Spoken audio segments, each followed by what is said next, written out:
Hello everybody, it's Gramski here, and I want to show you how I'm improving in Zentangle.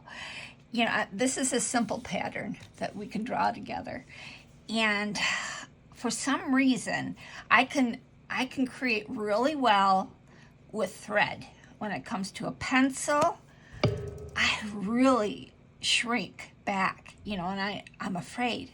And I think it has something to do with growing up dyslexic, because the pencil itself frightens me.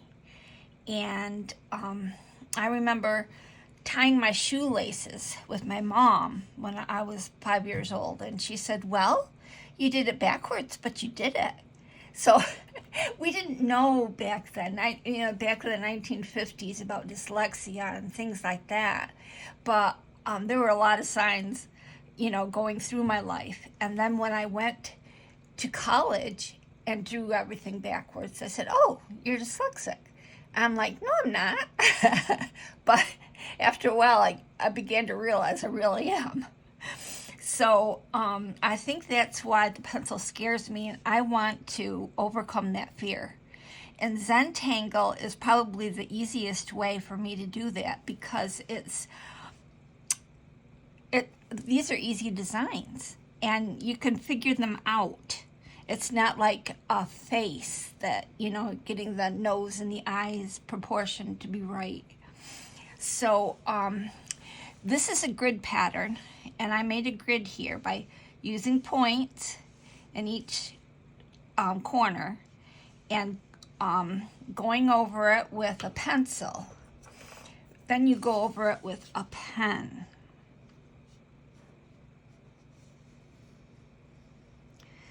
This is a Artesia pen, which I like. I went through several Zentangle teachers to find my favorite teacher, and I found her. So she's under the name Bojangles, and I'll post the work that she's doing, which is incredible. And for each art, I try to find a teacher online that I can relate to. They're all good, but sometimes you can relate to one more than the other. And I don't want to have to follow a million teachers to learn one craft. So I find my favorite. See, I've created my own grid. And now I'm making these, what are they? Crescents? I'm making these crescents. I'll worry about coloring it later.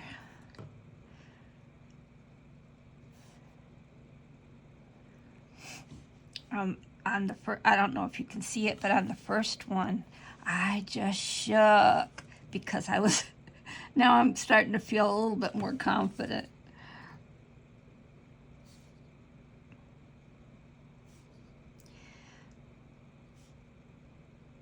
I like to journal, and I like to make journals, and I'll use these as pockets to put little notes and things in. You glue it on each side and the bottom, and it becomes a pocket. Here. Then you make arches to match the arch in the middle, like that.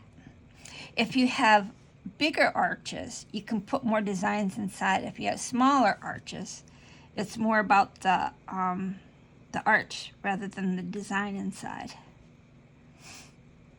They say, I'm gonna sneeze.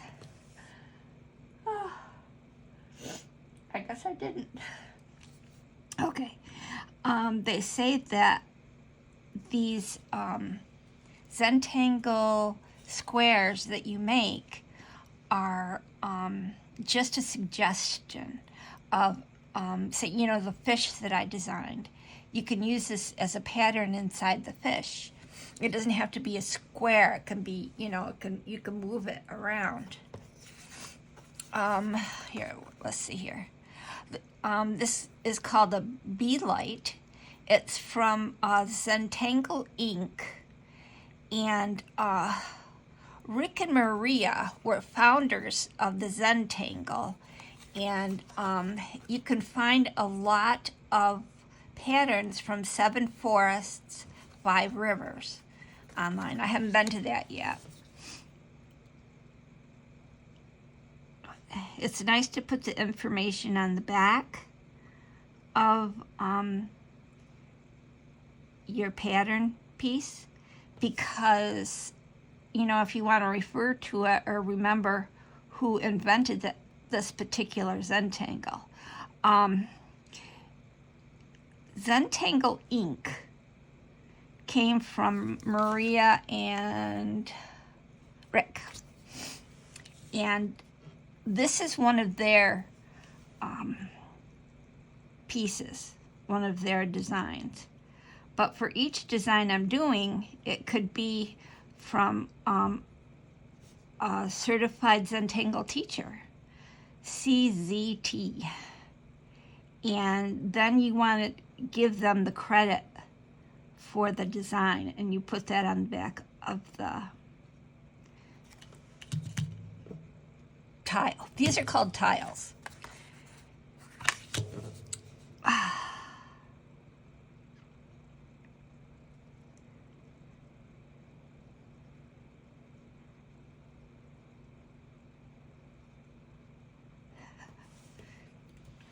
Zentangle is supposed to slow you down, and to be honest, it really does. You have to just relax. You're not in a hurry. Doesn't have to be done in 2 seconds. Zen itself is just a style of slowing you down so that you're more contemplative. Sometimes we hurry too much and we don't take time to think. We don't have time to relax and enjoy. But this, you know, once I'm over my fear of the pencil, I can do this as something to relax with. Right now I relax with stitching. But I also like diamond dots. So that's very relaxing to me too.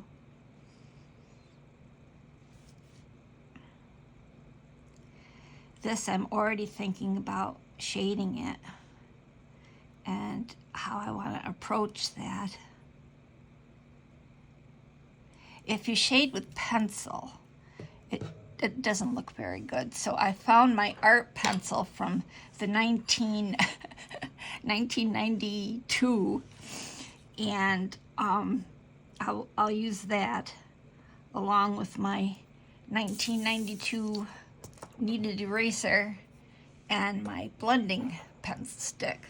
I had to get out my old box. I have this thing for boxes. This was my art box back in the early 1990s that I carried with me everywhere. And now, you know, I had to hunt. I had to hunt to find it. It's hard to find.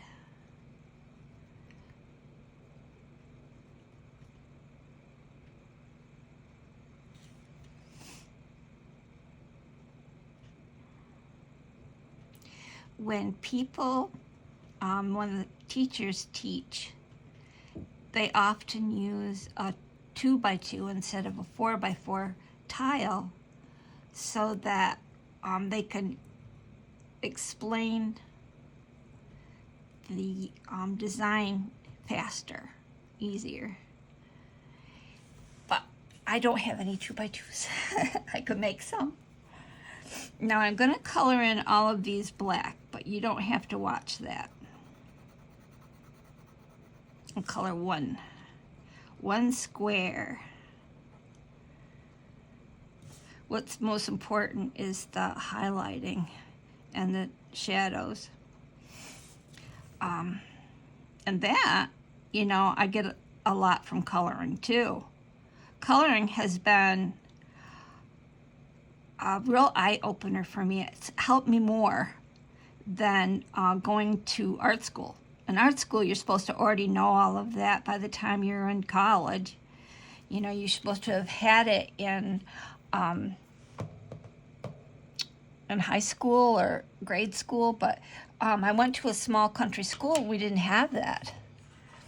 So let me see if I can square away.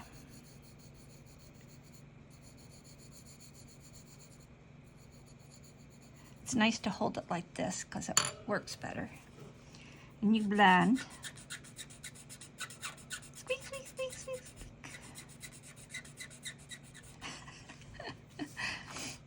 So do I want to go square by square? Or I probably didn't need to shade that much. It came down too far. If I'm gonna go all the way around it, you don't wanna hide most of the design. I don't think.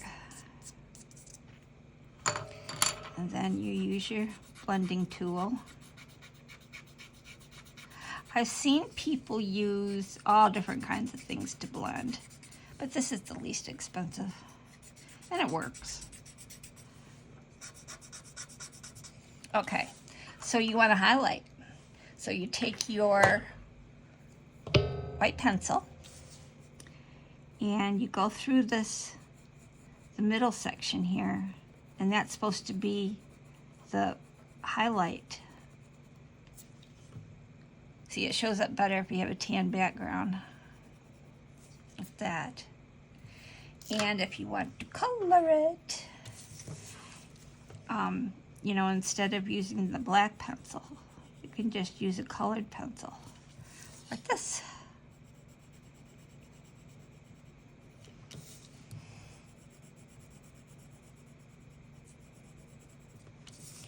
Now I'm going to upload a Bojangles teaching section, and if you're interested in doing something like this, I would either go to her, or if you need to, go to someone a little easier. She's a little bit more advanced, but I think the people that follow me are a little bit more advanced anyway when it comes to art. So that's enough for now, and we'll color later.